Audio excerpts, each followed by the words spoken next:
Hello and welcome to BYJU'S IAS. Let's take up the analysis of today's The Hindu newspaper by looking at an article from page number 6 of the Delhi edition.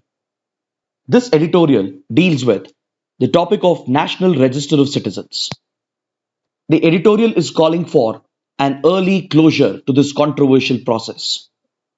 See, the NRC or the National Register of Citizens is essentially a register that contains the names of genuine Indian citizens. This register and the NRC exercise is specific to the state of Assam as of now, and it helps in identifying genuine Indian citizens and distinguishing them from Bangladeshi migrants, especially the illegal migrants. See, India shares its longest border with Bangladesh. The border length runs to almost 4,096 kilometers. And the bordering states include West Bengal, Assam, Meghalaya, Tripura, and Mizoram. These Indian states, especially West Bengal, Assam, and Tripura, which border Bangladesh, they've constantly received a huge inflow of migrants in the past. Beginning right from 1947, these bordering states have been receiving an influx of refugees and illegal migrants.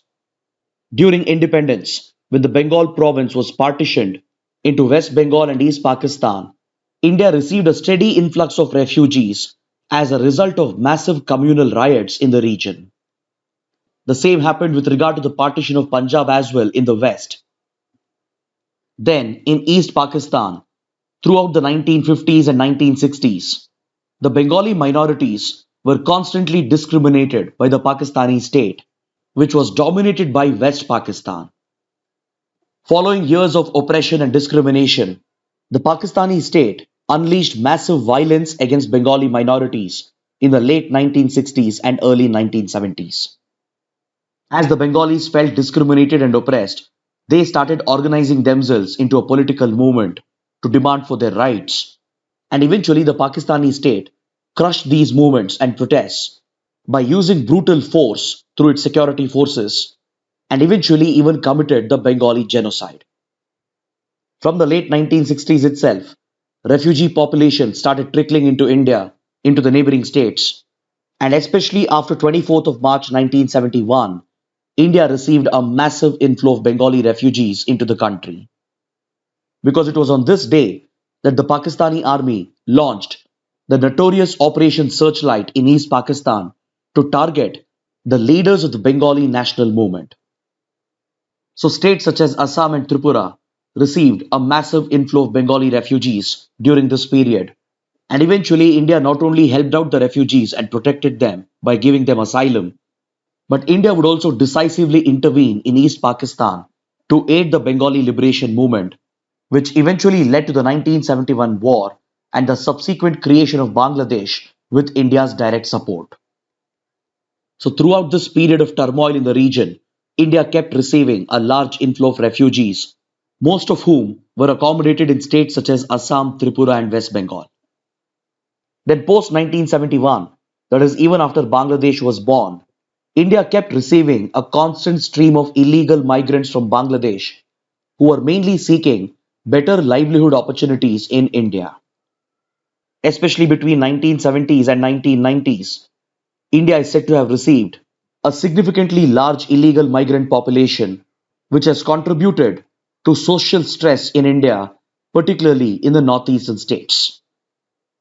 Because this constant inflow of outsiders into states like Assam led to demographic changes in the state, which was strongly opposed by the native Assamese. Since the northeastern society is predominantly ethnic tribal society, the native indigenous groups are very protective about their culture, their resources, their language, and they always tend to resist any large-scale entry of outsiders into their areas. So by 1970s, the demographic changes that were going on in Assam even led to socio-ethnic problems, where the natives felt that the Bangladeshi refugees and migrants were destroying their culture and taking away their resources, and subsequently, this led to ethnic and even communal clashes in the region. These socio-ethnic tensions and demographic changes laid the foundation for the Assam agitation that lasted from 1979 to 1985. The Assam agitation was predominantly a student-led agitation, and the protesters were mainly demanding the government of India and the state government to put an end to the problem of illegal migration.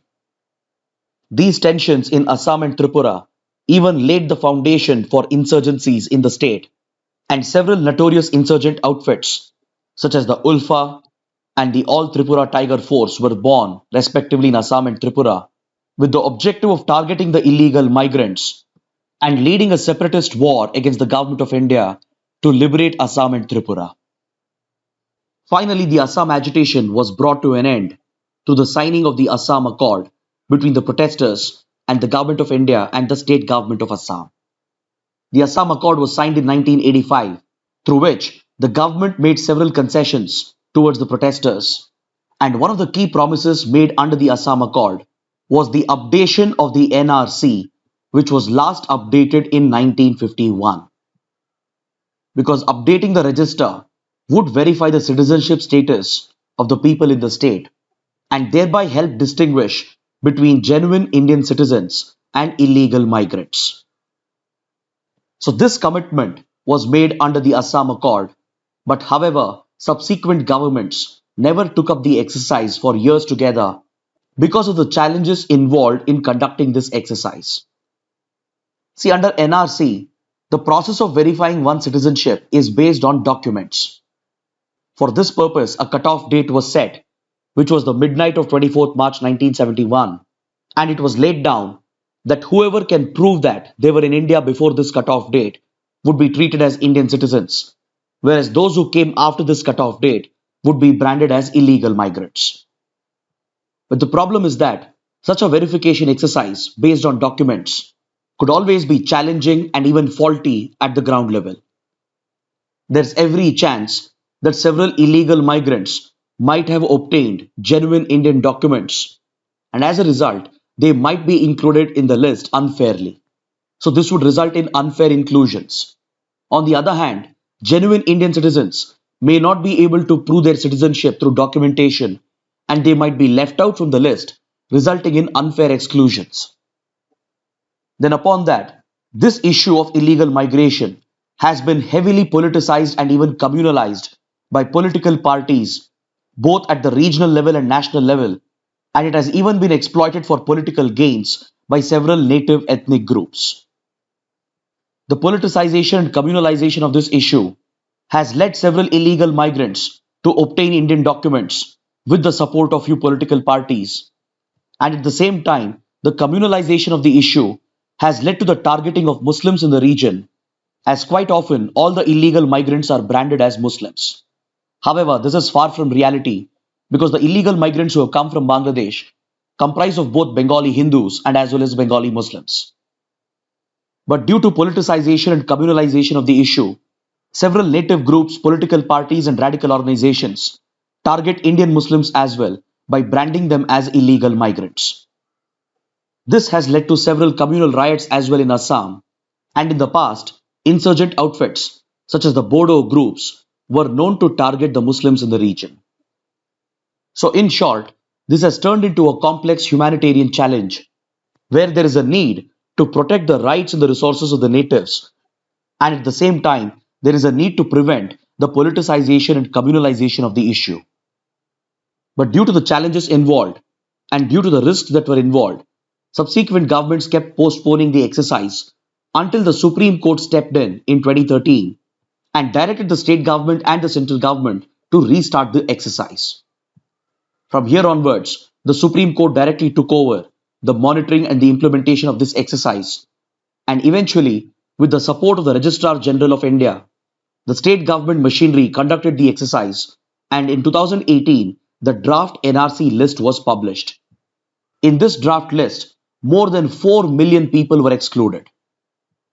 Then after a final revision process, in 2019, the final NRC list was published, which excludes 1.9 million people. So this essentially means that the NRC exercise has identified 1.9 million possible illegal migrants. So now their fate lies in the hands of a quasi-judicial body known as the Foreigner Tribunals, which have been constituted in the state of Assam. Those who are excluded from the list should be given a final chance to appeal in front of the foreigner tribunals, which get to decide on the citizenship of the possible illegal migrants who have been identified by the NRC exercise. The focus of the editorial is on the attempts being made by several political parties to further drag the NRC process. Few political parties are of the opinion that the final NRC list which has been published is particularly biased against the Bengali Hindus. There are other parties which are arguing that the list is biased against the native Assamese. There are few more parties which argue that the list is against the Bengali Muslims. So the continued politicization and communalization of the issue has led to demands for re-verification, especially in the border districts. Several appeals have also been filed at the Supreme Court calling for a re-verification, and few parties have even made the suggestion that the NRC should be conducted from the start to clearly identify the illegal migrants. But the editorial points out that such a complex and faulty exercise is going to result in errors, which will always be contested on one ground or the other, and this would only help perpetuate the socio-ethnic tensions in the state. The continued polarization being witnessed in the state of Assam has the potential to spark an ethnic crisis or a communal crisis, which could further destabilize this sensitive border state. So the editorial points out that today the scale of illegal migration has gone down considerably as per established facts and evidence. There are several reports which points towards this declining trend, including the census, and even the border guarding force, the BSF, has recently submitted that the extent of illegal migration has gone down considerably over the last 15 to 20 years. According to most of these reports, the highest percentage of illegal migrants came into India from Bangladesh prior to 1991. But in the last 15 to 20 years, the extent of illegal migration has gone down considerably, as today the Bangladeshi economy itself is advancing rapidly and enough economic opportunities are opening up in the country, thereby reducing the need for Bangladeshis to enter India illegally, seeking out better livelihood and employment opportunities.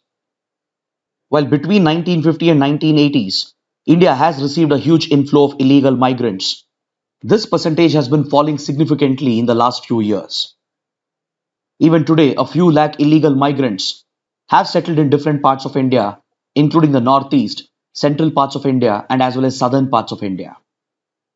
But however, aggravating the issue for political communal gains is only going to lead to further trouble, and it has the potential to trigger a humanitarian disaster in the region. And also, any re-verification exercise or even the restarting of the NRC altogether is bound to repeat the same mistakes and lead to the same errors, where there will be a number of unfair inclusions and unfair exclusions.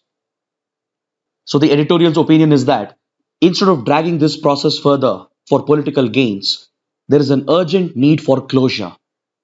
The best way forward would be to allow the foreigner tribunals to look at the cases of 1.9 million people who have been excluded and give them a fair chance to prove their citizenship.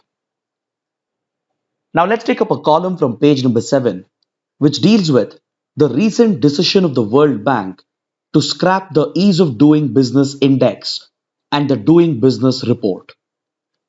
See, the Doing Business Report was seen as a flagship publication of the World Bank, and its Ease of Doing Business Index and ranking was widely anticipated by governments and investors around the world. This index was essentially designed to measure the ease with which a business could be conducted in a given country. It was primarily focused on the simplicity of rules and regulations and how quickly can a business be opened, how easily can a business be run, and how quickly a business can be closed down in case of insolvency. This index, employed by the World Bank, relied upon a scientific methodology, and it would focus on specific parameters related to the opening, conduct, and closure of a business. In each country, let's say India, it would pick out one or two cities, such as Delhi and Mumbai, which was the case with India. And in these cities, the World Bank would measure how easy it is to get a location to start a business. How quickly can one obtain construction permits and property rights? How easy is it to get electricity connection? And what is the kind of access that exists to finance and credit? It would also look at taxation rules and regulations, the simplicity and efficiency of protecting day-to-day operations, and how easy was it to trade across borders, and how effectively was the government and the judiciary enforcing the contracts. So 12 such parameters were gauged to measure to what extent a business can operate in a safe and secure environment, and how quickly insolvency can be worked out in case of bankruptcy and failure. So based on a country's performance on these parameters, the index would assign a rank to each country, which would signify the ease of doing business in that country. In the case of India, its ranking on the index was stuck in the range of 130 to 140 until 2014. But after this, the Modi government prioritized the improvement of India's performance on this index. And with specific interventions, India managed to register a significant jump in its ranking by 2019. In the latest 2020 report, India's ranking had jumped to the 63rd position, thus allowing the government to claim success with regard to its economic policies and regulatory policies. But however, the writer points out that the suspension of the report by World Bank clearly highlights the flaws in the report and the index. The World Bank decided to suspend its most prestigious report on two grounds. One was data manipulation, and the other was ethical concerns on the part of its officials who were involved in drafting the index. See, even before this latest controversy, there has always been concerns about the methodology that was used by the index. As you saw, the index and the country's performance depended upon few specific parameters as measured in a few select cities. In the case of India, the World Bank had recently extended its coverage beyond Delhi and Mumbai and had even tried to include Kolkata and Bengaluru. But experts have always argued that taking data from such a small subset would always result in biased information, which may not actually reflect the ground reality. The focus on few cities and few parameters even allowed governments around the world to strategically just focus on few parameters and boost the ranking of the country artificially by making nominal policy and regulatory changes, while actually on the ground there wouldn't be any significant reforms across the country. The challenges and hurdles to a business would remain the same across the country, whereas in the select cities, on select parameters, nominal changes would be made by the government to artificially boost the index and the ranking. While this was the concern that existed for several years, of late, even more serious concerns emerged with regard to the conduct of its few officials. It has been reported that in the 2018 and 2020 report, the ranking of a few countries was deliberately manipulated by few officials in order to boost the ranking of those countries. The country here in question is China, and reportedly a senior official of the World Bank manipulated the data, thus leading to an artificial boost in China's ranking on the index. This raised serious ethical concerns about the behavior and conduct of World Bank officials and thereby over the legitimacy of the report itself. Reportedly, a similar manipulation has been done in the case of Saudi Arabia's ranking as well, and it goes on to show how powerful countries can bully global organizations and exercise their influence in order to manipulate data and rankings. So such falsification not only defeats the purpose of such a report, but it also creates a ground for governments to push towards only market-friendly policies without giving much importance for the laborers and the workers. For the sake of achieving better rankings, governments might push towards reforms, which only favors the investors and the businesses, whereas the other stakeholders and their concerns would be ignored. The writer even presents a table over here to show how there is a clear mismatch between India's significant jump in its ranking on the index, whereas on the ground, with regard to India's business outcomes, nothing much has changed. He points out that even though India's ranking jumped to the 63rd position, its GDP manufacturing growth rate was at minus 2.4%. The FDI to GDP ratio was stuck at 1.5%, and the fixed investment to GDP ratio fell from 31 to 26.9%. These drop in numbers actually indicate a stagnation in manufacturing, but yet the ranking of the country can be boosted by making nominal and artificial changes in few cities which are considered by the report and on few parameters. So considering all these problems that existed with the report, the writer actually welcomes the decision of the World Bank to scrap the ease of doing business report. Now let's take a look at a column from page number 6 that deals with another type of ranking framework, that is the NIRF, or the National Institutional Ranking Framework. See, the NIRF is the first ever effort taken by the government to rank higher educational institutions in the country. This extends to national rankings for universities, engineering colleges, medical colleges, management colleges, law, architecture, dental, pharmacy, etc. So several higher education institutions are ranked under the NIRF, and this ranking initiative was adopted by the then Ministry of Human Resource and Development in 2015 based on the recommendations of a core committee. Then from 2016, this ranking has been published, and just a couple of weeks ago, the Ministry of Education brought out the latest report. This ranking framework measures the performance of higher education institutions on these following parameters. It takes into account teaching, learning, and resources, which mainly focuses on the faculty strength and all other parameters related to the core activities of learning, including laboratory and classroom infrastructure. Next, it focuses on research and professional practice, where it measures the focus of a university or a higher educational institution on research and development. It looks at the number of patents, the number of research scholars, the IP rights that an institution has procured, and its overall involvement in professional practice. It also measures the graduation outcome, that is the learning outcome among students, and also focuses on outreach and inclusivity. It looks at whether the institution is providing for adequate representation on the lines of gender, caste, religion, etc., and also captures the performance of an institution with regard to its outreach activities, especially with the industry. Then finally, it gives a lot of priority for perception, that is how an institution is perceived by all the stakeholders, including students, teachers, and the industry. So through this, a comprehensive ranking framework has been created in order to rank India's higher educational institutions based upon the Indian context. Because see, globally, there are several popular rankings, such as the ARWU, the Academic Ranking of World Universities, or the Times Higher Education World University Ranking, or also the popular QS ranking or the QS World University Ranking. According to the Government of India, these global ranking frameworks are not suited to the Indian context, and the Indian government has had several issues with regard to their methodology. According to the Government of India, Indian institutions were ranking lower on these global rankings due to their flawed methodology and biased perception of Indian institutions. Hence, India decided to emulate the Chinese example.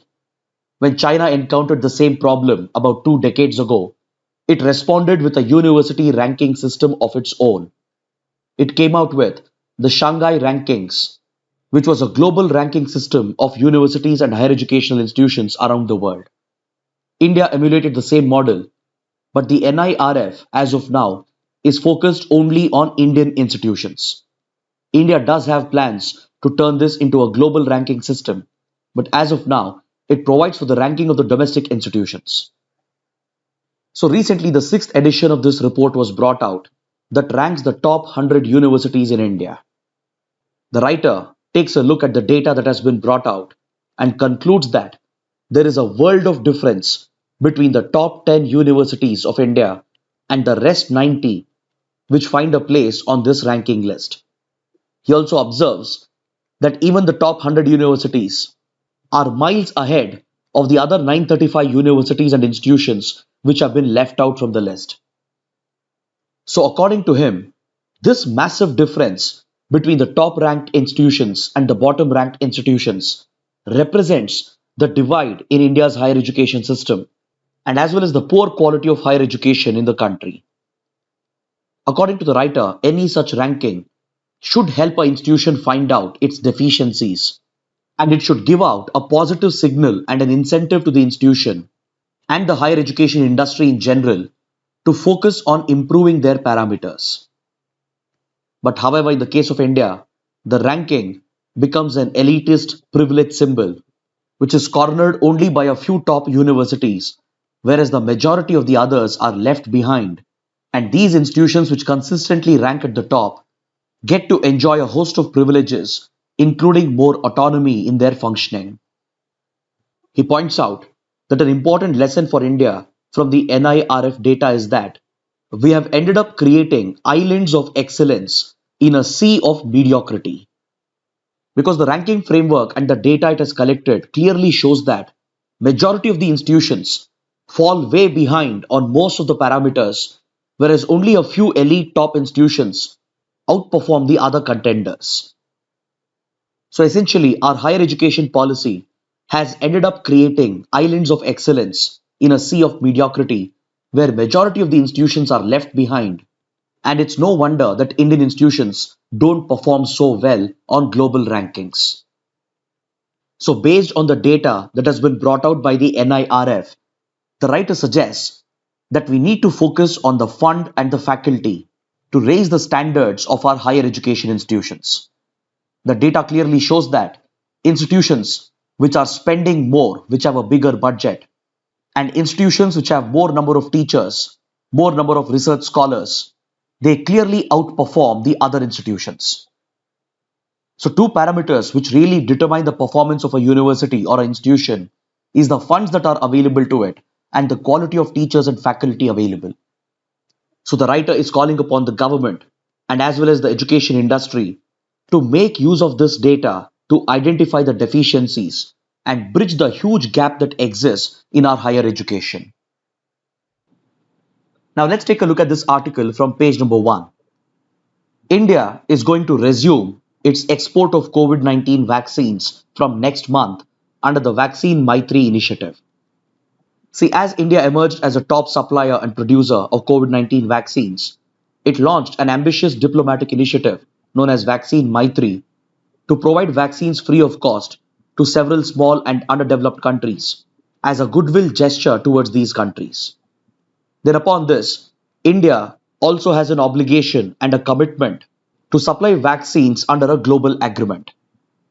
India has a legal obligation to supply vaccines to the COVAX initiative, which is led by Gavi, the Vaccine Alliance, and the Coalition for Epidemic Preparedness Innovations, or CEPI, and the WHO.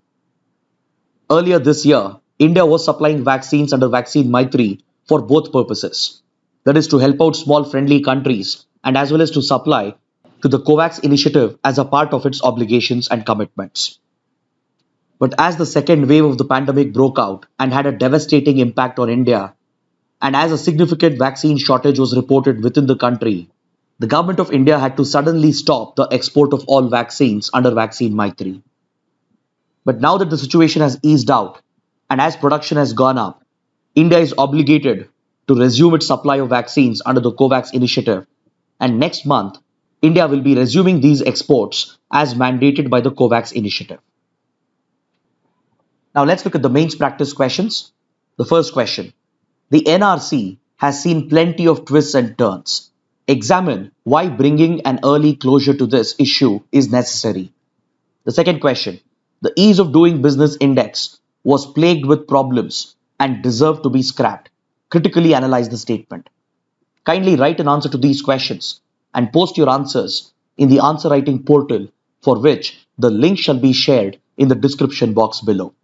So this concludes our discussion for today. Thanks for watching.